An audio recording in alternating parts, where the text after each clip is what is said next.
The one all eyes will be on as the chill sets in, as a single digit set in to the lovely Adelaide Oval, will be the second match of the day as India take on Bangladesh, who will be buoyed to a certain extent by that victory against Zimbabwe. Not doing too much for their chances, but certainly an India-Bangladesh encounter, always a bit of spice, no matter where. Absolutely. There is a bit of spice. There's a lot of, Nidhiha's Cup stories, a lot of stories, games in Dhaka. I think this got a lot of spice. At this point in time, I think India has, in these conditions, far more firepower than them. I don't think, other than Taskin Ahmed, this is a team that's really suited to these conditions. But it's Bangladesh, and they're an experienced side, and they really need somebody else to perform. I feel Afif Hussain is giving them something. I feel Taskin is giving them something. Mustafizur has been absolutely sensational for them. They need a little more from their batting. Their top order batsmen have to give them a bit more. Yeah, something they've also done, Michael, is their ground fielding has been excellent. And that's one area they've stood out. There have been situations in the past where they've looked shoddy, but I think that's led the way for them. Yeah, absolutely. They've been excellent in the field, created a few run out themselves with their kind of combinations in the outfield. It's a must in T20 cricket. If you can control one thing, you can control your fielding. You can become a very, very good fielding side. Doesn't matter whether you're an associate nation, the top team in the world. The one thing that you can really control, and what a lot of the coaches try and really work on is fielding. Comment from Shakib Al Hasan, who says he admits that India are here to win the World Cup, and he said that we are not here to win the World Cup. We're here to play against India. We're here to create an upset. Shakib is a canny customer, and if you look, Shakib in that 2019 World Cup was sensational. But I think 50-over cricket, I think, is more his format. He batted at number 3. He really did well. I mean, he had fantastic performances. I think 20 overs is not something that suits him. But if you remember the start before this tournament, he put up his hand. He wanted to be captain. He came out here, and he's been disappointed himself. Personally, his personal form. With the ball, he always gives you a certain amount, but he's not given you what he normally gives you. With the bat, he's given you nothing at all. And I think this is the match he needs to change that if Bangladesh has any kind of a chance. They have to lead from the front. Him and Litton, the senior cricketers, have to perform. They've got to have a few moments of brilliance, Michael. I mean, Shakib got the run out against Zimbabwe that really turned the match right at that crux moment. Otherwise, we'd have been looking at Zimbabwe being a possible contender. We had Ben Stokes taking that solitary wicket today, getting Kane Williamson out, again a key moment. So big players got to stand up and be a little bigger than the rest if they are to consider an upset against India.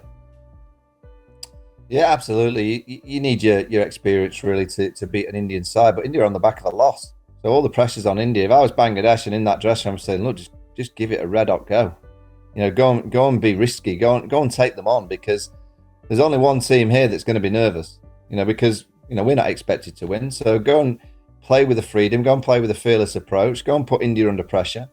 India I don't think India have played anything like. I know it was a brilliant win against Pakistan because of Virat Kohli. You look at the way that they played against the Netherlands. I don't think they've played really aggressively with the bat against the Netherlands. And then what happened against South Africa? So I think India, if you're ever going to beat them, they're there for the taking. I really do. I think India can be beaten. Bangladesh, have they got enough mentality in that dressing to believe that? That's the only thing I'd question. Do they have the real belief that they can arrive tomorrow to beat India? Can they suddenly find those mentality vibes of arriving at the Adelaide Oval? Come on, let's get stuck into India and have a real go at being aggressive, being positive. Can 2 or 3 of us step up and have a great day out? If we can, we can put India under pressure. And if they can arrive with that mentality, I really do think India are there for the taking. Very interesting point that Michael makes, and I must just add here, trying to get a feel from having been at those 3 India games in Melbourne, in Sydney and in Perth. While there were lots of celebrations, lots of wild celebrations, because you beat Pakistan, you have to celebrate. But exactly what Michael said is what a lot of the knowledgeable Indian fans, when they were walking out, especially in Perth, were saying that we're all behind India, we all love India, but let's not forget, Pakistan, we just about won. Against Netherlands, we didn't steamroll them, especially in the batting department. And of course, South Africa, we lost. So it's not quite the India who are just marching in. They just happen to have the points on the board. Yeah, they're a good team. I don't think they're an outstanding team at this stage of the tournament. I think if you look at form-wise, you look, they're not quite there. Some strange decision. Deepak Hooda playing this particular match, where do you bring him in? Does Dinesh Karthik play? What is the word on Dinesh Karthik? Is he injured? Is he not? Does Rishabh Pant come in? What is the word from the dressing room? Is there any word from there? Well, we have heard that he was out in training. So there is a feeling that he is likely to play. But one reckons that at least when you have someone like a Rishabh Pant in standby, you won't get that kind of finishing that you would with DK. But with two proper keepers in there, at least you know that there's Rishabh Pant to step in as he did for a few overs with the gloves. No, absolutely. So that's the one thing. The other thing is that do they go through with Ashwin? Finger spinner Ashwin. Chahal hasn't got a run in as yet. Does he get a run in? Aksar, does he come back? So there are a lot of questions out here. I mean, I think the people who have performed, I think Arshdeep has been absolutely outstanding for them. I think Hardik has given them something. Virat definitely.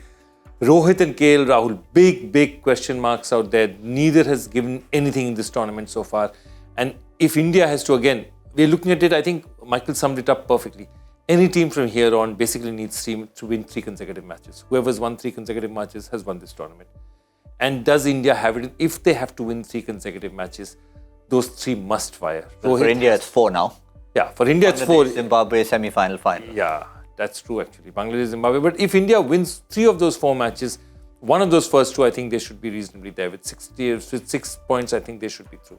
Well, really expected to beat both these teams, Michael. But just in terms of team selection, the DK factor obviously is dependent on his injury. Do you see any need for any possible shuffling over there? Because the pace bowlers, I know Harshal Patel would put his hand up. Chahal hasn't had a look in.